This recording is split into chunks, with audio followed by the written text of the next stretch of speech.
It has snowed 4 days this week.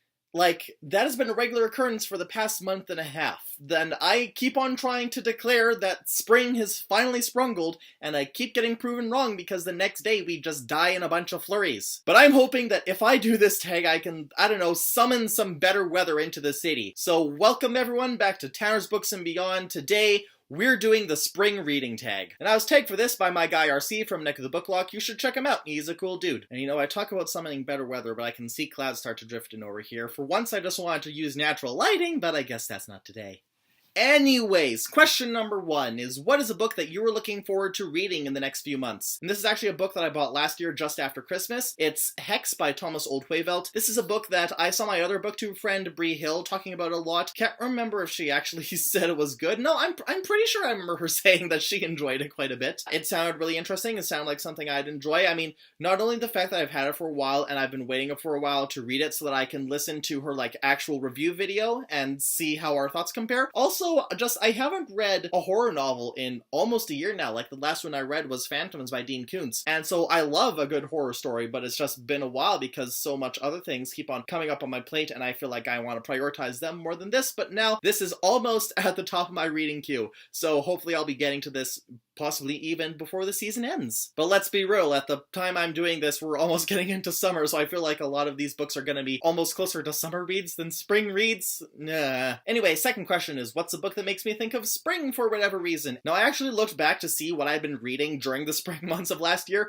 and when I looked on my Goodreads page, I realized that I'd actually been in a huge reading slump during that time. So the only books I was able to read during then were the first 5 volumes of Assassination Classroom by Yusei Matsui. That being said, they are pretty fitting, because I'm pretty sure the series itself also begins at the beginning of spring. And I do remember when I was reading them, I'd be sitting out on the deck with my dog because the weather was finally starting to get nice. I could actually read outside again. But yeah, so spring books. The Assassination Classroom series, that was pretty springy to me. Number 3, the days are getting longer. What is one of the longest books you've read? I tend to stay away from long books. I did once pick up a book that was 2,000 pages long, but that was mainly for the curiosity and the fact that I could throw it at someone if I needed to defend myself. I'm pretty sure I sent that to used bookstore later because I looked at it and was like, I'm not actually interested in this book at all, except for the gimmick of it. But I have read The Stand by Stephen King. You can see I've got my really old TV miniseries copy with the cover falling off. This thing is being held together by an old hair tie. I should probably find a new copy of this. Clocks in at just over 1,100 pages. As you can see, it's thick. Part of that is because in addition to all the other stuff, this book also has deleted scenes that were left out of the initial draft that Stephen King, he looked them over and you know what? These are actually good. The book's already so fucking huge anyways. Let's just throw them in there. It's really not going to make much of a difference.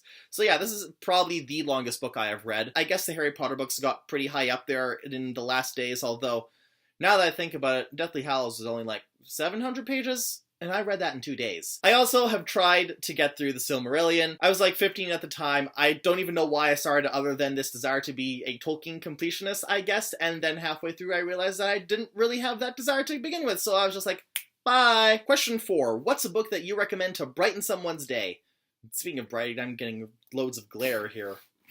God, this is going to be the most poorly constructed video I make. Anyways, books to brighten someone's day. For these, I've got Zeus Grant Stupid Wishes by Corey O'Brien, and I've got Step Aside Pops by Kate Beaton. Both of these are great just because you can read through them in a day. You can probably read through them all in maybe 2 hours. The first one, Zeus Grant Stupid Wishes, is basically all of these old myths retold in the form of a person loudly ranting about how ridiculous they are, and that's really the best way to retell any story is through a loud, ridiculous rant. Then the other one is actually kind of similar, because Kate Beaton, in her webcomic Hark of Vagrant, she does a lot of stuff that focuses on historical characters and literature, and so Step Aside Pops and Hark of Vagrant in general, they're great because they start off with these basic premises of history or literature, and then they just go completely off the wall. And personally, my favorite strip is the one where Queen Elizabeth sprouts the wings of an albatross in order to fight the Spanish. So yes, if you're feeling kind of down, I absolutely recommend you read 1 or 2 of those. They will definitely make you crack a grin or 2 or 8. Now, number 5 is Spring Brings New Life in Nature. So what is a book that doesn't exist, but you wish it did? Well, I think I speak for a lot of people when I talk about how precious and wonderful a person Thomas Sanders is. And let me tell you that if he doesn't ever write a book in his life, I will be absolutely shocked. That boy, he needs to write something, whether it be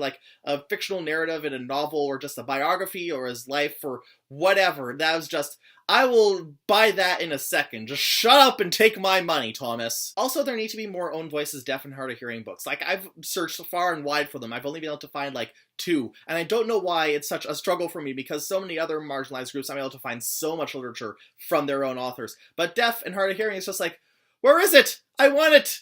Give it to me! Anyways, number 6. Spring is a time of new growth. So how has your reading grown over the years? Well, just like that, it's grown. I read more than I used to. Of course, there are several factors in that. One of them being I'm not in school anymore, so I have plenty of time. The other one being BookTube, which is a major motivator in me wanting to read more, because then I can make more videos for it. That being said, number 7 is the question about how my reading's going, and I'm actually behind my quota for this year. I was hoping to get 50 books done, which is slightly over 4 books a month. Did I read maybe 4 books in January, and then like just a book a month going forward? It's been a struggle. I mean, I finally finished The Historian. That was a big book, and I've got some smaller books lined up now, so hopefully I can just gorge myself on some of those, catch up, maybe feel like I haven't been slipping as much as I am. And question number 8 is, do I have any plans that I'm looking forward to in these coming months? And well, like I mentioned before, we're actually approaching the summer months now, but because the summer is coming, that also means that convention season is coming up, and I'm really excited. I'm going to be going to the Regina Fan Expo next week, which is going to be great, because there's going to be Snake and Joey Jeremiah from Degrassi are going to be there, and that's like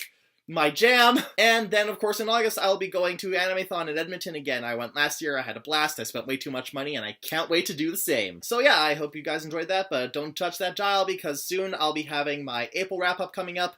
I might actually be able to talk about more than just one book for this month, and then hopefully there'll be more tags coming soon, because I still have a bunch that people tag me and that I haven't gotten to. Speaking of which, I do still need more coordinates for my bookshelf scavenger hunt tag, so you can send me those in the comments or a personal message, or you can send them to me on social media, because you can check me out on Instagram, or on Tumblr, or on Goodreads, and I'll put all the links for those below. So until next time I see you guys, and maybe there will be some nicer weather by then, or could be a thunderstorm, but that's okay, because at least it's better than a blizzard. I'll see you all later.